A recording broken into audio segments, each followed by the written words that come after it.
Hello and welcome to the Undercut Podcast. We're back for another special episode in this off-season, but this time, you know what, we're just not going to talk about Formula One, and that's because there was something that was just quite frankly a lot more interesting last year. And as blasphemous as that might sound to all of you, it was IndyCar. And I am one of your hosts, Thiemo Daily, and joining me this week to discuss everything IndyCar 2022 is friend of the podcast, Jacob Phillips. How are you, Jacob? Thiemo, thank you very much for having me on board today. I'm doing fantastic. How are you doing? I'm doing pretty well, thank you. Can't complain. 2023's got off to a decent start so far, even if it does feel like Sunday was about 3 years ago already. Yeah, it's mad, isn't it? I think we're still in that sort of time whereby I'm not quite sure what the day is, but I'm back to work next week. So I'm sort of getting there and trying to get up a bit earlier in the morning. So reality's starting to hit me a little bit. But what better way to start the day than talking about motorsport? Definitely, and just pretend on Monday morning that you're getting up to watch the Australian Grand Prix, and that might make it a little bit nicer for you, even if it doesn't quite happen with the crushing reality of what you'll actually be doing. I don't think anyone's going to wake up at 4 a.m. for work, Thiemo, but we'll see. You're a very dedicated teacher. Anyway, IndyCar is what we're here to talk about, not Jacob's career. So we're just going to get straight into it. And IndyCar is something that you and I have both kind of had a look at before, but we haven't really watched a full season of. But for some reason, last year we decided to do that.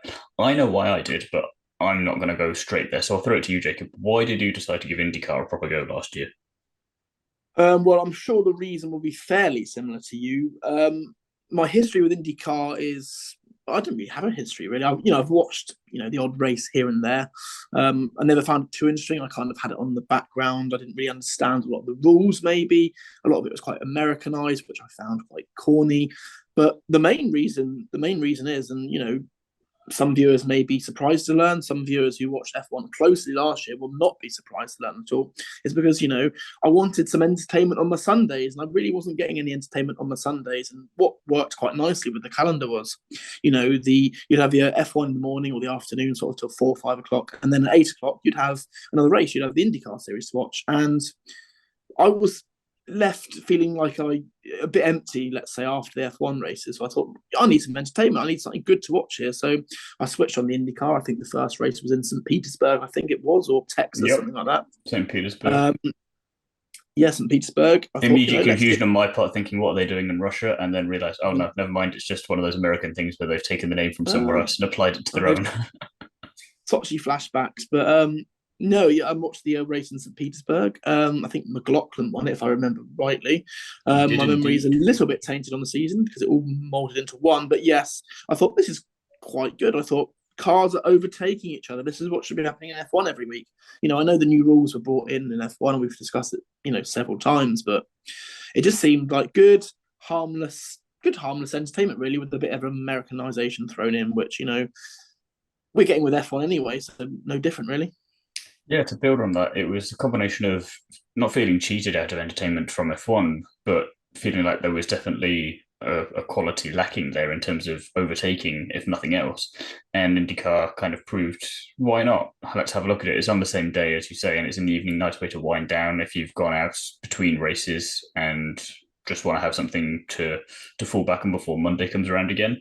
But again, this year in particular, I just found that for me, there were a number of drivers in there where they were familiar to me either because they'd either been in F1 before or they'd been in one of the junior formula or I'd just seen them from somewhere else. I mean, for example, you've got Romain Grosjean, Christian Lundgaard, Takuma Sato, Callum Ilott, Tatjana Calderon as kind of the main ones for me that I was like, okay, yeah, I know these people and I don't know how well they're going to do. A couple of them were in their rookie years in IndyCar and let's just have a little look at it. And what's the worst that happens? I've wasted a couple of hours, so I might as well take a look at it. And like you say, from that first race in St. Petersburg, and you had the Texas Speedway after that, if memory serves, it was some good, solid racing. And like you say, for something to have on in the background and pay rough, close attention to, probably a bit more as the season went on, it was quite entertaining. And we actually kind of had what we wanted from Formula One in that, I think, coming into the last race, if we fast forward all the way to Laguna Seca, it was still mathematically possible for somewhere between 5 and 7 of the drivers to win the title. And obviously, the further down that list you got, the more tricky it would be. But the fact that it was still a mathematical possibility was a damn sight better than anything we got in Formula One. So I was taking those odds every day on that one. And while the final race may have been a little, Will Power, spoilers, didn't run away with it there, and he didn't win the race, but it was very, it was still quite entertaining. It was kind of more, it was kind of like a heightened Abu Dhabi in that sense. It's like, yeah, it's the last race of the year, but there is still very much everything to play for, and the lack of excitement was made up for by the fact that this race does actually matter. So whilst it may not be the most exciting to watch, we still have a lot that there's still a lot that could happen here, and you only need one thing to go wrong for one of the drivers for that to bring someone else completely back into the game again. And I think for both of us, that's exactly what we wanted from some racing. Yeah, I mean, you're forgetting one name there, Timo. You forgot to mention the Marcus Ericsson, of course. I The know. I legend. saw the name just as I was flicking through the drivers. How did Indy I forget Indy about the 5 legend? winner. I know. And at one point was favourite to win the IndyCar title. But favourite to win the IndyCar title is, well, it's a guessing game, really, as you said there, Timo. 5 to 7 drivers could have won on the final day. I think, thinking back to my F1 knowledge, I think we only got that once in 2010 in Abu Dhabi. So, at very best, you're going into the last race in Abu Dhabi with 2 drivers, obviously, Verstappen and Hamilton last year. This year, it was wrapped up by, well, it was wrapped up by the summer, really, wasn't it? So Well, it was really if we're going to talk about it like that. really refreshing to see. I think Alex Palou won the last race, but obviously Will Power wrapped up the title. And interestingly, actually, this is how competitive it is. Just touching on a few of the statistics here. Will Power, I think, only won one race, I believe, Detroit. in Detroit.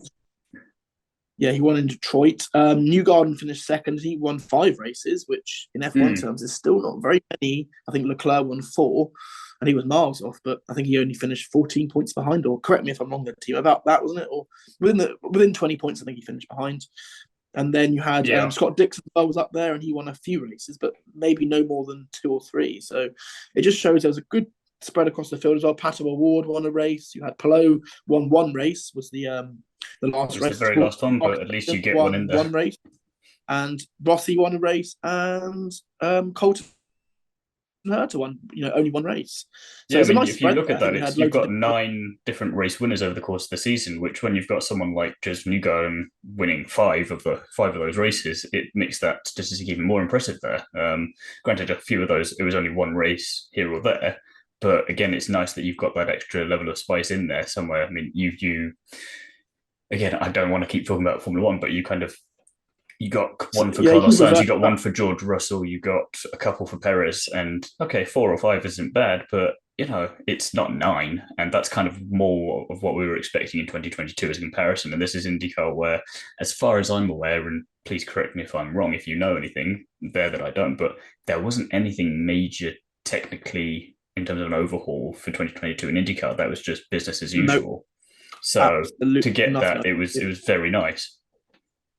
It was very nice. Going into a race, really, it's always nice with that lack of understanding. I think the lack of understanding for us was enjoyable because we didn't know what to expect, which is always nice. I think with F1 we know what to expect in some regards. Also, the fact we didn't know who was going to win was also very nice. That lack of predictability was a nice sort of treat on a Sunday evening. 5 winners in F1 last year. I mean, if you're to believe Lawrence Beretta, I mean, we're going to get the 9 winners next year in F1, Timo. But I can't. I mean, I'm an optimistic person, but I don't see that happening. I mean, I can't remember a season. I think 2012 we had 8 different winners, 7 from the first 7 races, and then Raikkonen won in Abu Dhabi. So we've got close to it in F1, but that was a freak season. I mean, next year we'll get 6 winners. I think each one of the top 3 teams will win a race, and then beyond that we might get the odd one, but I don't think we will. So yeah, it's very nice. And there was a few other names going down the list as well that we're familiar with. I think Juan Pablo Montoya entered the 500. And that's one thing, actually. If you're listening to this podcast and you've never watched IndyCar before, the Indy 500 is a big deal. And it's compared to the Monaco Grand Prix. But I think, Timo, to be honest, the Indy 500 is a bigger deal. I know it's all part of the Triple Crown, but I'd say the Indy 500 is a bigger spectacle, has more prestige attached to it than Monaco. Yeah, it's a curious one because you can understand why it's obviously part of the Triple Crown along with Monaco and Le Mans. But I think where Monaco kind of, not to belittle Monaco, but why it's in the 3rd place on that one for me is because with the other 2, like in the IndyCar here, as we're talking about with Juan Pablo Montoya, anyone can just kind of come in just for that one race. And you did get 7 drivers, I think, just come in for that one race, and then you didn't see them again for the rest of the IndyCar season. And I don't know how that would work in Formula One if you just entered, if you just got individual entries for there and they weren't team associated necessarily. Like you could rent a car from Mercedes, for example, but you wouldn't, any points that you got wouldn't contribute to their constructors. It would just be an individual driver, and you can be in the standings, but because you'll only be there for Monaco, you're not really going to have a big impact on the overall championship. But it was really interesting to see who would come out for that. I mean, if I'm just looking at the list there, you've got people like Stefan Wilson, Sage Karam, Marco Andretti. You've got Juan Pablo Montoya, as we said, J.I. Hildebrand, and Santino Ferrucci, Ed Carpenter, and then my favourite, because of the result he managed to achieve there, Tony Cannon. He just, again, he's an IndyCar legend from what I can gather, and my history on him is not perfect, and I apologise for that, but just comes out of nowhere, does the Indy 500, comes third, leaves again. Brilliant. And he's already signed up for next year's race as well. I know, it's just like, you've got to do one race a year. I mean, I know he does other stuff in between, but it's not IndyCar, and can just get in the car and still be there. And in racing driver terms, he's getting on a bit. Well, you never know, team. I think Mika Häkkinen's still on his sabbatical, so maybe he'll come back. But with how close McLaren and Andretti are, there's got to be a seat there for them somewhere. Well, based on sort of current goings on, I mean, it's so hard to get an 11th team even into F1, so I don't think we're ever going to manage to. I meant for IndyCar for the Indy 500, but oh, of course, yeah, no, I see what you mean. Oh, sorry, yeah, I see what you mean there. But yeah, go on to the point of just entering a race. I think I don't know how practical it would be if you could just enter the Monaco Grand Prix as a one-off. I mean, the technical rules are so stringent, as we know.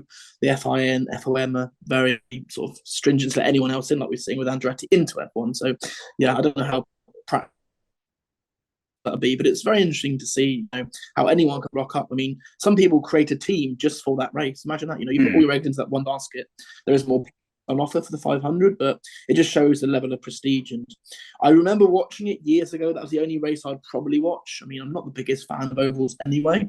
They are quite dangerous, but there's a thrill attached to them, But I think I watched it out of the prestige, but I can't tell you much in history about it. But that was certainly the race. If I did watch IndyCar back in the day, it would have been the 500. No, definitely. And I think as well, the only kind of time I've properly sat down, at least watched highlights from it, was when Fernando Alonso took part in it. Didn't go too well for him, but it was, again, having that skin in the game, as I keep saying on multiple podcasts now about different people. It was just a good reason to sit down and have a look at something a bit different. And you kind of need that if you're going to appeal to an audience outside of America with IndyCar. It's a championship that thrives quite well as it is domestically and doesn't need the outside support in ways that other championships do. It goes up to Canada a couple of times in a season, but it doesn't really go anywhere else aside from America. But that's perfectly fine, and it does a really successful job of doing that. And you don't really have anything else quite like that anywhere else in the world, from what I can gather. I mean, obviously, there's a lot of countries where they've got their own championships. You've got, say, for example, British Formula 4, Spanish Formula 4, they've got Super Formula in Japan, these kinds of things, but none of them are at all to this scale and to this success. And like you say, to just come in and do that for one race, heightened that even more. And then on the points front, they've got even more points on offer there for that one race. And that was how Marcus Ericsson was able to catapult himself into first place, I think, after that race, and become a title contender. And even if you don't become the champion after that as a result, it does spice the championship up suitably. And because of the prestige associated with that race, such a big deal is made out of you. Like Marcus Ericsson has just suddenly become racing royalty for winning an Indy 500. And you rewind back to his F1 days and you tell someone that then, you feel like, what the hell have you been smoking? Exactly. It just shows that, if you're not successful in F1, you can find it elsewhere as well. We've seen it with a few other drivers. Well, Alexander Rossi, I think, did a season in F1, or certainly a few races in 2015. Yeah. You had obviously Grosjean, who never achieved great success, a few podiums in 2013 up to 2015. But I think he had a podium last year in Long Beach, if I remember correctly, that crazy track. And he got close again with the fourth place in Road America, I think it was. So he's still not got that win, but I think it's if I'm going to be so bold and skip ahead slightly and make a 2023 prediction, I would love to have Grosjean get a win there because he's been very close a number of times, and it's just trying to find that last little bit. I think it's certainly possible. Who knows? If Ericsson can do it, I'm sure Grosjean could win the 500. So who knows? So then, obviously, we're talking about we've got drivers that we know, and we've been learning a bunch of other drivers that we didn't know really too much before we'd heard about. Which, let's say, three drivers from the entire spectrum that were in IndyCar this year, which ones impressed you the most? Which one's impressed the most? Well, I have to go Will Power, really. I think he had a fantastic season. To only win one race and win the championship is a big feat, considering his nearest competitor won 5. He did get a spate of podiums, which, as we talk with the junior categories, Formula 2, Formula 3, on the F1 side, consistency is key. And, he got far more top 3, top 4, top 5 than his nearest competitor. So that level of consistency, I don't think he had a retirement as well across the whole season, which is quite impressive considering they're racing ovals as well. It's very easy to crash on those tracks.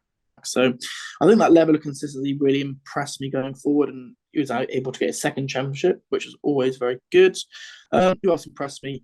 Alex Palou, he's been sort of rumoured in and around one circuit for quite a while now. I think McLaren have got him on board with some tests, if I'm correct there. He did get a few podiums the last race, which he was building up towards. He got second place in the first race. He got one in a few of the other tracks as well. He got a third place in Nashville, and to finally win the race in Laguna Seca, which is not an easy track to master at all. I mean, I'd love F1 to go there, not that it'd be very practical, but certainly that race is a fantastic spectacle. To see him win a race as well and sort of prove what people have been saying, and people have said that he's a good driver. I wasn't too aware of him before watching IndyCar, so it was good to see that those sort of predictions were backed up with results, which is quite nice as well. And who else I'm going to go for? I'm going for Christian Lundgaard's Rookie of the Year. In 14th place in the championship, not the greatest season, but he got a few points results, which is good. He managed to get a podium as well, second place in the Indy Grand Prix 2, or the second of the Indy Grand Prix, were around the old Grand Prix track in the middle of Indianapolis, I think. So it was good to see him come across from, he's not racing Formula 1, but he did obviously race in Formula 2. So it was good to see him come across from Europe, and prove what we believe, Thiemo, we knew in Formula 2. He was a very consistent driver, wasn't he? So it was good to see him translate those results from F2 into IndyCar. No, definitely. I do recall in his final year in Formula 2, he just had some of the worst luck that you've ever seen associated with the driver. And it was incredibly unfair because the previous season he'd done such a good job. And you were thinking again, maybe he'd be a title contender for Formula 2. And then because of how cutthroat that can be at times and how much worse that can be for your chances to get into F1, for him to have that chance scuppered was brutal. So it was great to see him doing so well in his first year in IndyCar, and obviously, like you say, Rookie of the Year there. So it's not difficult to see why you've chosen that. As for me, I've got to agree with Will Power on being one of the top 3 drivers for 2 reasons. One of which being, I'm just looking at the results there. There's only 3 races where he finished outside the top 11, and which we'll talk about in a second, one of the curious things in IndyCar is that regardless of where you finish, you will get points. And so he would still get points for 15th place, which he got twice, and 19th, which he got once. That level of consistency, like you say, is just absolutely key. And as nice as winning races is, as just you go and find out, you can win 5 and it's still not going to be enough if you don't have those other performances. I mean, if we look at Joseph Newgarden, first few races, 16th, first, 14th, 25th, 13th, then back up again. But then by that point, you could argue that it's already perhaps too late when you compare that to Will Power, who's got 3rd, 4th, 4th, 3rd, 15th, 1st, 19th, 3rd. So it's just, again, staying within that top level and not necessarily knowing that you don't necessarily have to win. You just need to make sure you get a decent bag of points every time there. As for other drivers that impressed me, tricky. Because again, some drivers had flashes of excellence, and Callum Ilott in particular, he had a couple of good races, and again for a rookie season, it wasn't too bad. I mean, he was pretty consistent, even if it was a bit lower down. But again, it was nice to see that he was able to settle into a new championship again, away from the world of F1 a bit, and make things work. And I just realised I didn't say the second reason for putting Will Power up in my top thing, and that's because I would very much like to interview him, and he keeps liking my Instagram posts and then disappearing again. I'd like to know what that's about. So if you're listening, Will, then could you just reply to my messages? Thank you very much. As for the other driver that impressed me the most, again, I've got to go back to Tony Cannon just for that third place in the Indy 500, because it seems like such a Kimmy thing to do, and it's nice to see someone else do that. Yeah, yeah, it was great to see him. I think he won the. I'm certainly think he's an IndyCar champion if I'm right. He certainly won the. I know he's won the Indy 500 before as well. I think 2013, and he's won. Doing a bit of cheating here. I am looking. He won the 2004 IndyCar Championship. So, we're not experts yet, but certainly showing there that he's certainly got the pedigree in the sport. He's already won a championship, and to win 2 Indy 500s is no mean feat at all, considering you have up to 40 entries. So he's certainly rolling back the years, and it was great to see getting a third place. It wouldn't have been expected. He led 6 laps as well, which if you're new to IndyCar, which we are, then you do get points for leading a lap at Indy, but not the other tracks, which is interesting as well. Well, yeah, it was a curious thing to get the head around. I think that was the most confusing part of the whole getting to grips with IndyCar last year, was that the point system. So you would get points for, I think, pole position. I think you get points for fastest lap. You get points regardless of where you finish. Obviously, it decreases the further down you get. But then, like you're saying, you do get points if you lead at least one lap. But I can't. But you were saying was that not applicable for all of the races except the Indy 500, or the other way around? Well, actually, because I seem to recall people in other ones getting points just for leading a lap. I was like, this is okay. Or maybe it's point amplified. You get more points for leading laps in Indy because it's deemed a bigger race. I know there's qualifying points in the Indy 500, and there's lots given out. They have a massive qualifying day, which takes place a week. Can you imagine a week before Indy? It's like a whole qualifying. I remember Alonso. I know, it's mad. Where there's a whole day set up to it. Where imagine that qualifying a week before the Japanese Grand Prix, for example, a massive spectacle.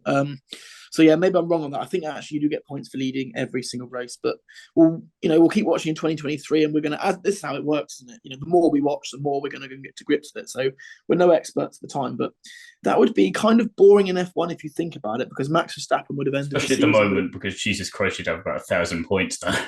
I'm glad in some ways. I'm glad in F1 we don't get points for that, and we don't get points quite instantly in F1. I know it has been mooted a couple of times, but you only get points for the top 10, and in IndyCar it seems you get points for sort of finishing. I think you can even get points for retiring, but you're in the top 15 or something like that. But I'm sure that we know there's more points given out than F1 for sure.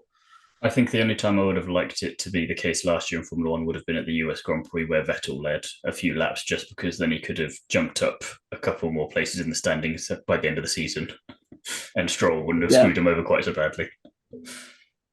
God, yeah, no, exactly. That would have been nice, but yeah, certainly in F1, I don't think that would work.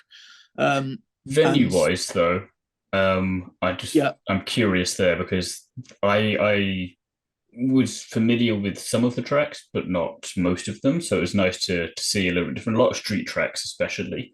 And for me, I think the highlight, which may also be your highlight as well, so apologies in advance if it is, was the Long Beach circuit, for one particular reason. Which, do you want to tell the listeners why that is? Because I think we're both in agreement here, so I can throw it over to you and you will say the correct thing.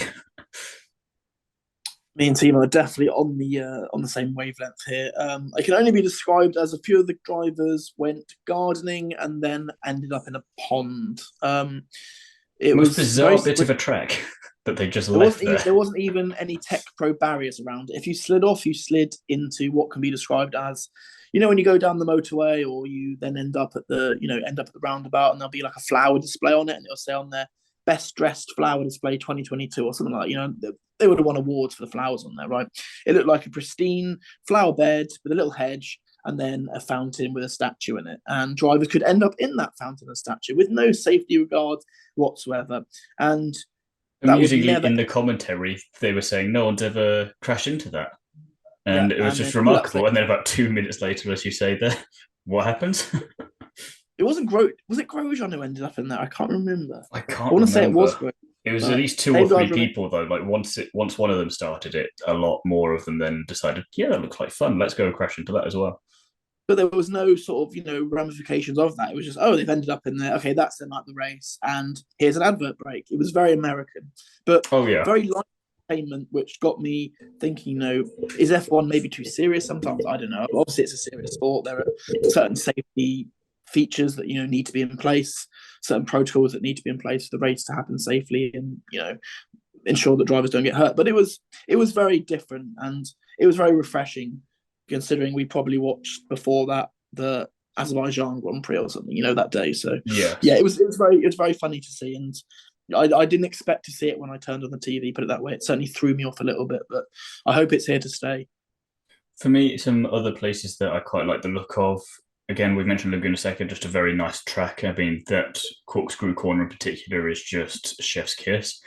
But for me as well, I quite enjoyed Portland. I think it was the penultimate round of the season. Just a nice track there, and it's quite amusing how it strikes me as a lot of them are Formula E style tracks, but without the barriers there. You just have runoff instead, Yeah, and you can overtake, but it's very tricky at times. And there are a few corners. I think Grosjean in Portland was one where he went off a couple of times onto the grass because he was trying something a bit ambitious. But it was nice that you could at least attempt that and your race wouldn't be ruined completely because you had that runoff. So I quite like that track. And what about you? Any other tracks that stood out? I'm going to go with the tracks that before the championship I was a bit more familiar with. So you mentioned Laguna Seca there. Well, I've watched several videos on YouTube of just drivers taking several cars around that. Even F1 cars, I think, have been taken around there before. So that was always good to see. That corkscrew turn, as you say, amazing. I've watched Road America before on just highlight clips of stuff, so I was aware of Road America. That's a nice track as well. I like the going back to F1 now. Sorry to keep mentioning F1, but the infield IndyCar section. I remember that in 2007, and I think that's actually quite a good track there. That might have been the race of the season for Was me. that the wet race? The wet race, and it just made me think. IndyCar doesn't race in the wet on ovals, and understandable because it would be beyond dangerous, but it rained there, rain came in, and no one flapped. And we had a wet race, and no one was like, where's the red flag? Or there was no crofty shenanigans, or there was no rain delay, or we just got on with a wet race. And it was quite an entertaining race as well. It was fantastic to see. I thought there was a blanket rule where IndyCar didn't race in the rain at all. So that was something I learned last season, is they can race in the rain if it's on and on oval tracks. That was nice to see. So, but that track's good anyway. I like the way it flows. It's got a nice flowing section, and obviously they use the final banking turn as well, which is always good to see. Any other tracks? I'm trying. A few of them I won't be able to remember. I can't remember Iowa, for example. I can't remember Gateway either. But yeah, St. Petersburg was a nice start to the season as well, I thought. Yeah, no, definitely. And just a couple of other things before we finish off then. There were some other things IndyCar-wise and coverage-wise that I quite liked in comparison to other, just not just Formula One, but just in general in motorsport. And you were saying earlier about the Americanization of it. It was a little bit tacky at times, but it felt weirdly less American tacky than the stuff we got at Miami, for example. So I wonder if that was turned up a bit because of the Formula One. So I found myself less bothered by it in IndyCar, which was very curious. The camera that they had, I'm trying to think whereabouts that. I think it might have been on the top of the windshield. It was a 360-degree more or less camera, and you got some brilliant shots of that when cars were overtaking each other, because it would just turn very slowly, and it would be like the driver's head turning as you went past this person to just have a look at them as you're overtaking them. And I just found that a brilliant camera shot, and it's a shame that I don't think we don't have something like that in Formula One at the moment, and that would be quite a nice addition, I think. I don't think they ever tried to bring it in either. I don't ever remember something like that. No, just again something small, but it was just very nice there. And I think you need to overtake that camera to work, though, or that camera to be necessary. That is also very true. Were there any other little bits and pieces from the overall season, either on track or off, that you found yourself warming to that you maybe weren't expecting, or just some little nuggets here or there? I like one thing I did like going back to the coverage was when we went to the advert break, which, if you're familiar with American sports and American TV, they happen once every 5 minutes, roughly. Or yeah, that I wasn't a fan of. If you watch NFL, for example, certainly I've watched a bit of WWE, years ago. There was always a lot of advert breaks, and you had to put up with them. But the one thing I liked about this, and I think it's something that Sky brought in, so kudos to Sky for this. Maybe one thing they did right this year was the fact that when we went to the US advert breaks, we would then have a commentator come in who would then lead us through the rest of the action, and then we go back to the American broadcast. That was nice. So you got the full coverage rather than, I'm guessing in America they get a rather reduced coverage. So maybe So you get a little box in the corner with the adverts. You get the adverts taking about 3/4 of the screen, so you can still see the racing, but you just squint a little bit depending on the screen that you're watching it on. So you do get full coverage, but you don't have any idea what's going on for about 5 minutes at a time. And the other thing I probably liked, it was the length of the season. A 17 race season, that brings you back to the nostalgic days, 2009 in F1, whereby we didn't have to commit ourselves to 24 races as we're going to have to do this year, and the season is a bit more condensed as well, which is quite a bit big off season, which maybe potentially is not so good. But 17 races, I think you can get invested in that without feeling burnout. Each race is very different. The tracks are very different. You're going to get a different winner each time. So I feel that going forward, as we probably going to watch IndyCar more and more over the coming years, we're going to be less and less bored and more involved and more entertained by it, I think. Oh, definitely. And I think the closer we get towards the beginning of the season, I will circle back to Jacob and we've had a bit more time to think about it and get a couple of predictions from you for 23, and we'll stick a nice graphic up on our Instagram page and see how badly we've cursed said drivers, and for which we can only apologise in advance for.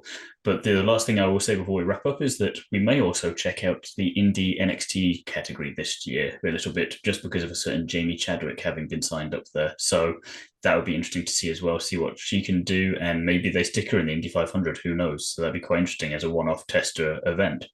But aside from that, is there anything else you want to just mention quickly before we wrap up this episode? Not really, apart from I can't wait until March the 5th. And if you're a motorsport fan, that is going to be a huge day on the calendar. Not only is it the start of the IndyCar season, it's the start of the F1 season. And me and Thiemo will be watching motorsport from about 8 a.m. till about 11 p.m. that night, because Formula 2 and Formula 3 start then as well. So that is going to be, book your sofas out now, make sure no one else is on your TV. And look forward to the, or does it start in February? No, it doesn't. No, it's March 5th, don't worry. March 5th, there we go. Right, I'm getting confused there. Right, yeah, so March 5th, I can't wait for that. No, it's going to be a very good way to spend a Sunday, that's for sure. Well, Jacob, thank you very much for joining myself again for this episode. Is there anything you want to plug, just on the off chance that it's not a pub? Well, it's dry January at the moment, so I'm trying to stay away from a few pubs. But if you want to follow me on Twitter, it's JacobPhil_JacobPhil18. There's a few motorsport predictions that I share on there. A few, criticising certain things within the motorsport world, celebrating other things as well, and just some general laughs, really. If you want to laugh, come over to me on Twitter. As for myself, you can find me over on my other two motorsport podcasts, On the Curbs, which will be coming back very soon with some brand new interviews, as we're now entering the hundreds, which, in terms of number of episodes, which episode 100, strangely enough, Jacob was there interviewing me of all people. So go check that out as well. And we're going to be back very soon with Nitro RX episodes, as the season's going to kick back off again as we go over to Canada. And everything else for where you can find both of us will be in the description for this episode, so go have a look there. And as for the Undercut podcast, we'll be back again well before the beginning of the Formula One season with some predictions, with some livery reviews, and all that kind of good stuff in between. So keep your eyes and ears peeled for that. That will be it for this episode. Thank you very much, Jacob, for coming on again, and we will talk to you having me, and see you all again very soon. Goodbye.